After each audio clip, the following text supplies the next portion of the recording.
yikho ngase ngakhuluma lento engangikhuluma nje ukuthi wena uyazwakala ukuthi ulala nabafana abaningi. Yingoba vele lalingavuki kwayileli lakho mina ngazi mina ngakufebela mina. Yabona ke mina angikaze ngakufebela mina. Labantu engangikhuluma nabo ngebhizi ngihlezi ngisefonini nabo. Yingoba ngangikhuluma nabangani bami nengane zasekhaya. Manje ngavuki lalingavuki okay lalela.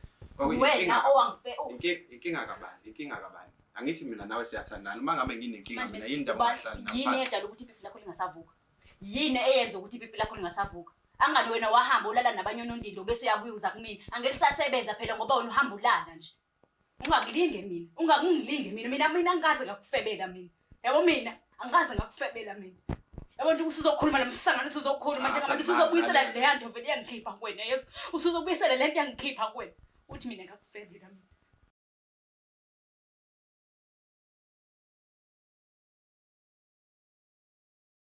Ngifisa ukunichazela kabanzi ngokuthi iBlack Life TV is in partnership with uEasyBet.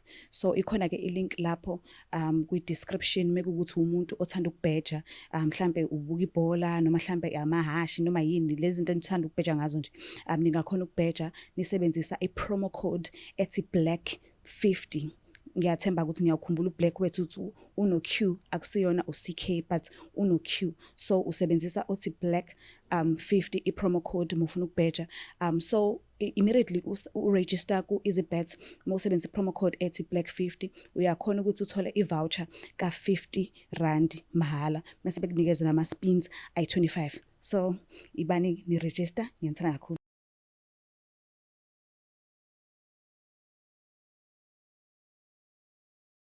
Isiphuzo samanje ngicela isigoqo. Ngiyanibingelela nonke babukeli beBlack Life TV kuphi nakuphi la kufika khona lo mbukiso. Igama lami nginguStufuza Dlangamandla Zulu. Le show le sibiza ngokuthi iLove Back. So ngibhaleliwe ubhuti wami uthi usafisa ubuyelana nesithandwa sakhe ngobani usasithanda. So uzoke silandise kabanzi la behlangana khona indlela bebephathane ngayo yini ebimjabulisa kodwa ke azasichazela nokuthi njengoba bezela namhlanje baqhathwa yini njengoba sifisa ukuthi babuyelana. Asike simuzwe singabe siphatheleni sabona. Yebo sinjani sisi? Ngiyaphila kunjani? Ngiyaphila nami. Uba isibongo ubhuti? Isibongo ngwanximalo. Nximalo, Mkhatshwa. All right, so ubhuti wanximalo ubuya kuphi ngokuhlala? Ngokuhlala ngaseMpangeni. Ngiyacela ungikhiphele ichipisi mnumzane. Uxolo ngiyaxolisa kakhulu ngiyabonga. So eMpangeni ukhulele khona? Yebo, ngikhulele. All right, so beyinjani impilo ke usakhula? Ngisakhula impilo ngathini bengumuntu okhule engenabo abazali so izinto eziningi ngiyiphandela nje. Askisi. So ukhuliswa auntie noma umalume noma ugogo noma umalumekazi ubani obemdala nje bekubhekile? Ngangihlala noma mdala owelamana nomama. Mamkhulu. All right. So ke ngicela ungilandise ke la usuhlangana khona nophesini wakho nahlangana naphi?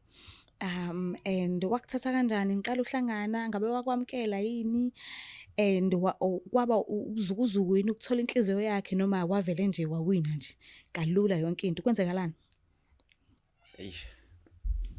Kona ke ongenza ngibe la iyona into kanjalo ngoba vele ngikhumbula kakhulukazi lesa sikhathi lesa saqala sasanda ukuhlangana naye. Nahlangana kuphi? Sahlangana smile ngazi ukuthi nje uyayibuka nje emqondo ngamehlo engqondo lento ukuthi nahlangana kuphi khumbula lezi zinsuku zakudala. Cha ukuthi ngiyacabanga nje ngendlela okwenzeka ngayo ukuthi ngangayitsheni ukuthi kuyosibeka la ngendlela okwenzeka ngayo. Kanti kwenzakalani? No lo muntu lo ngathini usisi wentomazane engangithandana naye. Hawu, okay. So hayi izanazo. Yeah, ngathini masithandana naye usisi wakhe. Ubehlele ethuma yena izinto eziningi nje sasagcina sazwana. Okay. Kwathi ke sikwi-trip naye hambe naye sihambe sama couples nje naye hambe nomuntu wakhe nami ngihambe nomuntu amsafike phambili. Ngokuhamba isikhathi ke sase siya sagcina senthandana. ubani okhulumisa omunye kuqala mekuza ngasothandweni. Ngiyakubona nje ukuthi wayithunywa usisi wakhe, okay, sho Green Sharp. Okungenza ukuthi wayemthuma ngezinye izinto nje. But kunina-ke maqondana nanoba u2. Nize nifike niyelela othandweni ubani kuqala okhuluma lezo indaba. Eish. Ngendlela okwenza ngayo ngathi mhlawumbe indlela engangenza ngayo mina bese ebona yena izinto ezenzeka kusisi wakhe. Kusho ukuthi mhlawumbe nosisi wakhe mabe communicate ekhaya mhlawumbe ngoba sasingaphuzile ngisho ukuphuza kakhulu ngaleso sikhathi leyo kwenza. Ngaleso sikhathi leso kwenzeka lento eyenzeka ngosuku lokuqala. So naye sisigcina nje ngisho sesikhuluma kwaba nalokho ukuthi yazi kade ngikubhekile. Hey. Izanazo nenzani kanti? No hayi. So ngingathini sister? Yabo into eyenzeka lapha ngaleso sikhathi uma na umuntu ngisho ngathiwa umuntu wakho umthanda kangakanani. Ngicela ungangifaka endabeni zenu. Noma ngathi umuntu wakho umthanda kangakanani uyabo mangabe kuqhamuka umuntu kakhulukazi wakubo umuntu oclose naye ekuncoma noma ekhombisa ukuthi uyakuthanda mhlambe into asuke ayibone kulowo muntu lo usuke uthandana naye wena lokho kukunikeza amandla nawe njengomuntu wesilisa uthi kushuthi hayi bangibhekile kanti ngizothi ke nami ngithi ngiyayikangela nje kanti hayi uNkulunkulu wayenginikeza lo muntu kushuthi wayenginikeza ngalo. Hayi bani. Manje ke ngicela uqhubeke nodaba ya. Ngizwe ngathi usaqhubeka. Yeah, bengisaqhubeka. So into eyenzakala ke la. Masithandana ke nosisi lo. Mina ngumuntu ngiyaphuza, ngiyabhema. Okay. Ngasho nje ukuthi nginakho ungayiphathi kahle ngendlela thizeni. So kwenzakala izinto eziningi nje phakathi kwethu esagcina zisenza ukuthi sihlukane. So ngisho ngithiwa ngiyazama ukukhuluma naye uthatha akafuni ukumukela ama calls ami into ekanjalo. Useyakuziba.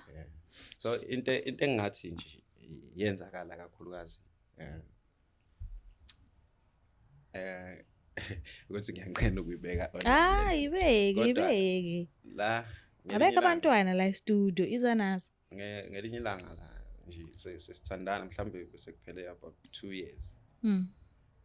Sisihlale sixabana naye sihleze siphikisana kunjalo nje into ekanjalo. So ngelinye ilanga shuthi senze inconcert ekamereni. Hey. Avele angibuza umbuzo nje onzima athi iyona ke into othi ufuna ngihlale. Hawu. Athi yona into ofuna ngihlale nawe leyo yenza njengamanje. Ngiyaxolisa ukuhleka bakithi. Hey. Ubuza seniqedile noma ubuza phakathi naye inkonzo? Sesiqedile kodwa nje nokuqeda kwakhona uyabona ukuqeda kuqala into kanjalo. Nami kunenkinga nje yayikhona lapho ngaleso sikhathi. Yeah. So ngicabanga ukuthi naye into eyenzakala kumina kwaba ukuthi ngathatha ngokuthi lonto leyo ngehlisa isithunzi nje ukuthi kushuthi ayikho into engiyona mina. Oh, shuthi kwazwela kakhulu kwena. Ngesikhathi ekhuluma yena kwazwela kumina. Okay. So ngagcina nami sengikhuluma izinto ezibhlungu ngimthuka ukuthi uyazwakala vele ukuthi uselala nabanye abantu into kanjalo. So sagcina sesixabana kakhulu ngalelo langa wazwagcina sesibambana ngezandla ke naye. Yo. Imaki into ongazange uzungicacisela yona ile yokuthi uzugcina usuthandana nalo obethunywa. Lo munye ubusuhlukene naye usisi wakhe noma ubuthandana nabo bobawu2 kanye. Hayi ndo oqala wangala emva kokuthi etholile ukuthi siyathandana usisi. Oh, okay. So kwaphela nje ukuphela wasuqhubeka naye ke usisi wakhe. Naye kwaba inkani nje ngoba kahle athi ngendlela abahlanganisa ngayo ngale kwaba ukuthi bangale bobabili. Kodwa okay. Sathi thina masiqhubeka sibonana ngale kube into esiyenzayo sesifihlile naye wazwagcina nje naye ngesikhathi sekuhamba isikhathi sikhohlana nalo kanti thina siyazi ngapho ukuthi vele into yethi ihamba kahle. Kwaze kwanzima. So njengoba ufisa ukubuyelana naye usuwamxolela yini kwinto eyazwela uma ngabe eyisho kuwena? Eish, hayi ukukhuluma nje into eyoniwe ngomlomo sister ilungiswa ngomlomo. Nami ngaba nalo iphutha engalenza lapho. Engifisa ukuthi mhlambe masingahlala phansi naye sibonisane ngoba akukona kodwa okubi engakubona ngaye kodwa kuningi kabi nokuhle kwakwenzeka okwakukhombisa ukuthi umuntu oright. So uyamkhumbula, uyamthanda and uyimisele ngokuthi uphinde uqhubeke nivuthise uthando lweni futhi. Ukukhuluma iqiniso angazi ngize ngithanda umuntu ngalendlela engathanda yena ngayo. Okay. No, simbizile ke. Ukhona kodwa akazi ukuthi ubizo ubani kahle kahle.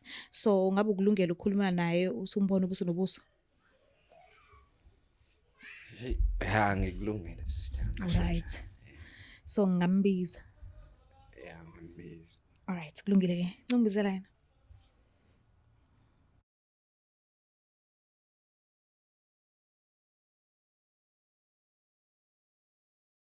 Alright, babukele emakhaya siphinde sinamukele kuhlelo esiluza ngokuthi iLove Back. Nangoku usisi ngabuyela noma cha ake. Shayiceleni. Yajabula ukubona. Hayi ngiyajabula ukubona. Wathi hayi pho. Ukuthi nginakho. Unovalo. No khuleka. Ngizokunikeza ithuba lokuthi ukhulumisane naye. So sisi siyakwamukela and siyabonga kakhulu ukuthi usinikeze ithuba lakho lokuthi ufike la e-studio namhlanje njengoba sicilile nangokubhuti esibalekile uthi ufisa ukubonana nawe ubuso nobuso ukuze ayikhulumele yena ngesingaye akuchazele ukuthi isikuphi isizathu sokuthi acele ukuthi uze la namhlanje. Bengicela nje ukunikeza ithuba ke umlaleli ukuthi kahle kahle ufisa ukuthini. Bengicela ukukhuluma naye. Sandulan. Yaphila nami. Angiqale nje mfethu ngixolisa nje ukuthi ngize ngikubize mhlambe public kanje ukuthi sizokhuluma ngalento le. Ukuthi bengenayo enye indlela bengenza ngayo since wangiblockile ungafuni ukukhuluma nami ngisho ngabe ngicela abantu ukuthi bangixhumanise nawe uhlezi ungafuni ukukhuluma nami. So ngase ngicela ukuthi Black Life bangisize bangixhumanise nawe ukuthi ngixolisa ngalokho oqala. Bese ngithi mfethu angizokukhuluma kakhulu nje. Into eyenza ukuthi ngibhalela ingoba mfethu ngikukhumbule mfethu. Impilo yami ayifani ngaphandle kwakho. Yazi khona ukuthi sadlule into eziningi sizisana siphikisana sesikhombisa nje ukuthi uthando seliphelile kodwa okuningi ngibonile ukuthi bakwamaphutha ami ngifisa futhi ukuthi unginikeze ithuba lokuthi ngikwazi ukudlala indima yami kabusha. Ungakazi nje ukhuluma kakhulu 10 minutes ngezi minute edlule. Mina ngizokutshela nje ukungibize la uzongihlambalaza nje. Ngoba bese ngeke isidingo sokuthi uzongibiza la kube kuwena futhi wangona. Siyezwana ngani? Okwesibili angeke ngibuyele kuwena. Ubuvela ungasanginelisi ngisho embedeni. Yini engizothi mangiyibuyela kuwena ngithi ngibuyela yona mina. Akumele mina ngabe ngiqhubeka nempilo yamanje ngifuna umuntu engizokwazi ukuqhubeka naye ozongijabulisa ngoba wena nempilo yakhe sesayidini ngaphandle kwami. Angani wena uthanda ubumnandi wena. Angani wena ubuye ukhohle ukuthi khona mina empilweni yakho. Manje mina ufuna ngibuye futhi ngize kuwena. Awubona ukuthi ngizenza isilima lapha? Asanibani lalela. Awudeli yini ungenza isilima? Lalela.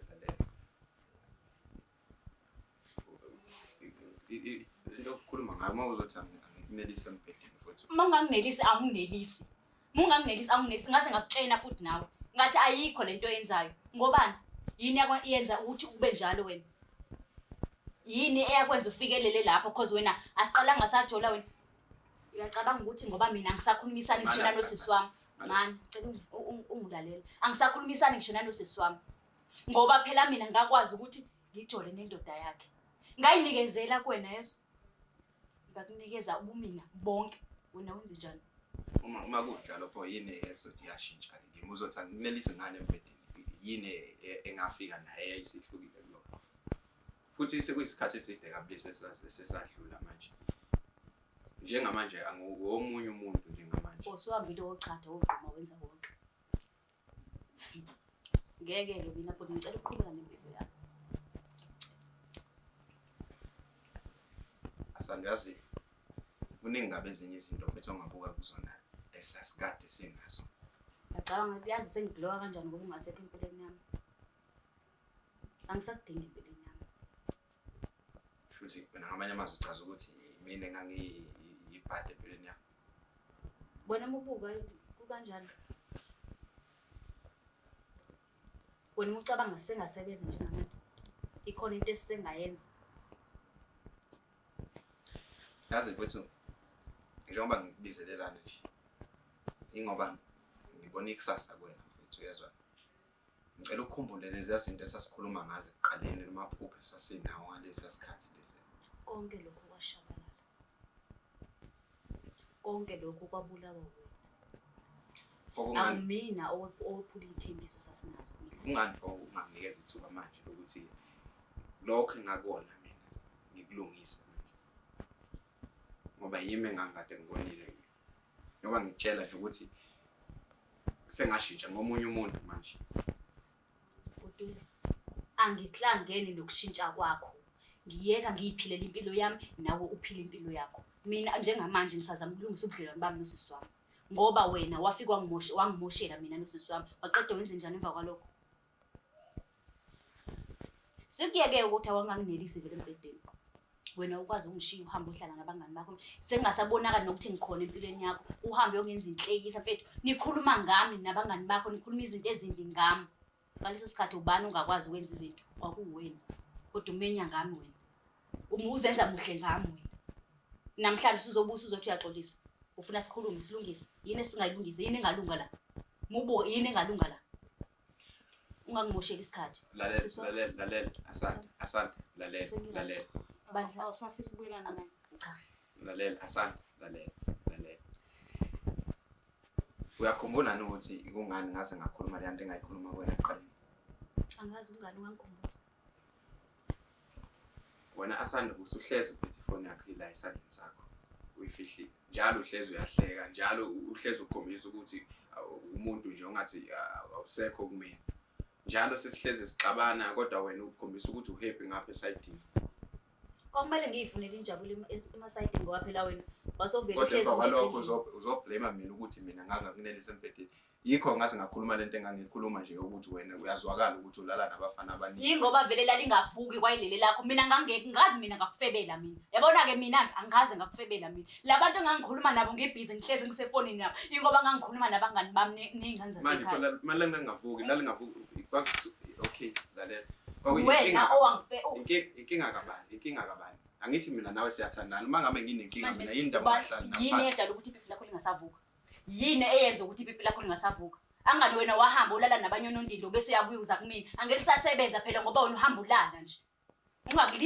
ungakungilinge mina angaze ngakufebela mina yabo mina angaze ngakufebela mina yabo nje usizokhuluma namsangano usizokhuluma nje ngabantu usizobuyisela le nto vele yangikhipha kuwena Yesu usizobuyisela le nto yangikhipha kuwena uthi mina ngakufebela mina angisho ukuthi ngisho into eyayingenza ekuqaleni ukuthi ngize ngigcine ngisho lona asanda ngiyacela wenza kumina ngikusakaza Yesu ngiyacela asanda ungilalela uzingilalela asanda ngiyacela ngizokusakaza Yesu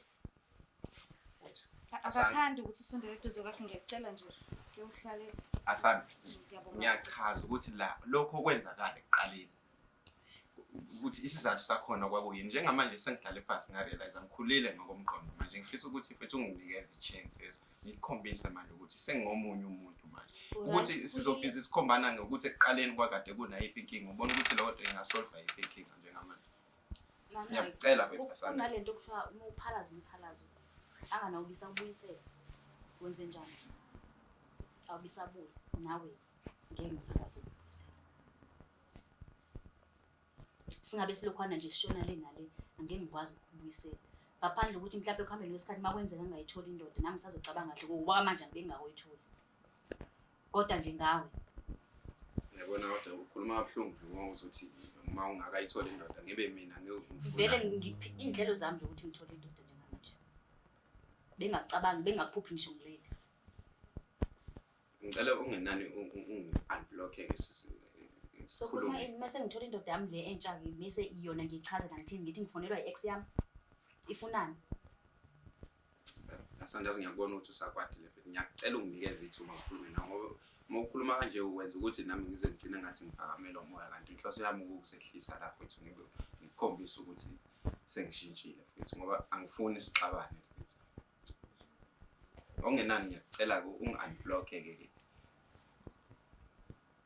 noma kunginikeza ithuba nje mhlambe singahamba si-out noma ngabe yini esingayenza just ukuthi sikhulume futhi ngaleko kuxabana kuningi ngakho futhi singakhuluma ngakho mhlambe siphinde sicreate leya bond sasikade sinayo eqaleni ngiyacela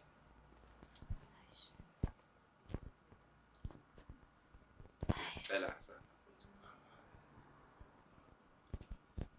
Sazocabanga. Mhlawumbe ngabe udinga isikhathi singakanani? Azisisi lento ingathatha ngisho isikhathi eside ngoba kumanje ngimbuka nje usanginyanyisa. Yazi kubuhlungu kusolwa ngezinto kuthiwa uyazenza ungazenzi. Yena wayishawa unembeza wakhe athi mayebuye kwenza into zakhe abuya azosola mina ukuthi okay mina kade ngenza ukuthi ngoba nakho ifoni yami sehleze kumina eyakhe ifoni ngaleso sikhathi angiyithinti. Yena alisavuke lakhe mayifika kumina phela ngeke kusafana. Abese ethi naye kade phela ngisemfaneni. Manje sokumele mina ngibe futhi ngibekezele lonto leyo. Kube kwakuyo engifebeka. Mhlawumbe ngabe usamthanda. Ila engazazi nami ukuthi yini. Kuhamba kanjani ngobudlelwano bakho nosisi wami njengoba uthi usabulungisa mhlawumbe ngabe khona inqubela phambili noma akakuthandi sisi naye. Usisi wami uthi angangixolela only if angengisabuyelana ne-ex yakhe siqhubeke sibe usisi ngoba iyona into amphoqa kakhulu ukuthi ngithathe le ndoda. but asanda sasesihlukene kudala naye futhi sathanda isikhathi eside kabi nawe futhi ukuthi sesingaze nje sithi Kulungile. uyena i-reason Wena ulona igazi lami usengangilahla noma yini njengoba ukwazi ukungijikela namanje wenza into kade ungijikela wenza into ungangitheli. Igazi lami lohlezi ligazi lami kumele ngilungise izinto nami futhi ke sekushiye lokho kwakhe angisa kahle kahle nje. Shuthi kahle kahle ngamanye amazwi asilwini lothando. cha ngicela unginikeze ithuba futhi ngikukhombisa ukuthi uthando lisa exist futhi ngale nje kokuthi uzucabange ukuthi mhlambe ngisawulo yami umuntu obhedayo ngizoqhubeka nokwenza lezi zinto ezi-wrong kuningi ngikufundile manje nikeza nje ithuba noma ngathiwa ke futhi angazi ukuthi ngisho la nento ukuthi ungabuyelani nami mhlawumbe ube umngani kodwa nje ngiyafisa ukuthi ngiseduze nawe ukuze uzokwazi ukubona ukuthi sengingomunye umuntu manje ilokho nje ngicelayo ukuthi ungasakhombisi manje ukuthi yabo nje awunendaba nami ukukhuluma noma kanjani nami iyona lento efike ngingayizwa ke kahle ukuthi uvela ungakhombisi ukuhloniphisa amagama ukuhloniphisa nje nami nokungihlonipha nje Webhuti mina ngakuhlonipha ngaze ngakhathala. Futhi manje angaze ngenze lutho angaze ngikhulume noma yini engiyithandayo. Mase ngifuna ukukhuluma mina ngizokhuluma ngendlela engifuna ngayo. Inhlonipho yami wena wayiqeda. Asekho leso sikhathi manje ngakuthobela mina ngila. kodwa akusizi njengamanje ukulwa nomuntu ongalwi nawe ngoba ngizehlisa nje ngikhombisa kona ukuthi ngizocela ukuxola kuwena mhlambe ngabe ngifisa ukulwa ngabe ngiyakuvumela ukuthi nawe ulwe njengokuthi Mhlawumbe singayibamba la ebanganini. Singancenga lapha kodwa ukuthi siqhubeke thina sonke sijule. ngicela Ungashintshe ungazami ukungishintsha ngaphandle kwalokho shuthi ayikho into esosixhumanisa ayikho into esosihlanganisa mina nawe. ngicela ungenani ke ungi-unblock-e Alright. kakhulukazi Kodwa ku-WhatsApp ngokuthi sibe ungangi-WhatsApp futhi mangithi angifonile uzongifonela ngesikhathi uzoqala ungibuza ukuthi ngingakwazi ukukhuluma nawe ngoba nami ngisafuna ukuphila impilo yami manje yezwe. Uzoqala ungibuza ungakwazi ukuthi ungifonele. Mangizwa kuthanda mina ngizokutshela ukuthi hayi ungafoni. Uma ngizwa ngingathandi, uma ngithi futhi ungafoni. Akunankinga nalokho. Uyakwamukela lokho? Cela. As long as nje ezobe seduze nami ngizokwamukela. Shuthi uthando asilunanga kodwa at least uyavuma ukuthi ningakhulumisana. Right, malo. Yeah, ngiyathemba ukuthi uzonginikeza ithuba lokuthi sikwazi ukuqhubeka nokukhuluma kahle mhlambe mase Mhlawumbe sisoba. futhi ekuhambeni kwesikhathi mase wehlisile umoya mhlawumbe kugcina right asazi. Nginalo ithemba. Yo, babukela lapha emakhaya. Okwamanje kubukeka sengathi asilwini uthando kodwa asazi ekuhambeni kwesikhathi noma usisiyogcina right yini mhlawumbe uyogcina wehlisile umoya. Mhlawumbe ngokubuka ubhuti mhlawumbe uyobe seshintshile ngempela mhlawumbe uphinda amnikeze ithuba elinye asazi usihamba asazi kodwa ke ngicela ukuthi ungakhohlwa ukuthi usubscribe ulike ushare mawusa kunikeza uthando lwamukele ngezandla zombili uthathe njengento ebalekile eyigugu cause mesele ungekho sothele ungekho bakithi noma ungabuyele emuva mesele ungekho nje sothele ungekho so le ithuba nethuba olitholayo ukuthola uthando lamukele ngezandla zombili ulibonge uthande ulibonge futhi ulithathise okwegugu olungaphezulu amanye amagugu mina ngiyithanda kakhulu bye. Ngifisa ukunichazela kabanzi ngokuthi iBlack Life TV is in partnership with uEasyBet. So ikhona ke ilink lapho kwi-description mekukuthi umuntu othanda ukubheja mhlambe ubuka ibhola noma mhlambe amahashi noma yini lezi zinto enithanda ukubheja ngazo nje ningakhona ukubheja nisebenzisa i-promo code ethi black50. Ngiyathemba ukuthi ngiyakhumbula uBlack wethu uthi uno Q akusiyona uCK but uno Q so usebenzisa othi black 50 i-promo code mufuna ukubheja so immediately uregister ku EasyBet mawusebenzisa i-promo code ethi black50 uyakhona ukuthi uthole i-voucher ka50 mahala mase bekunikeza nama spins ay25 so ibani ni register ngiyithanda kakhulu.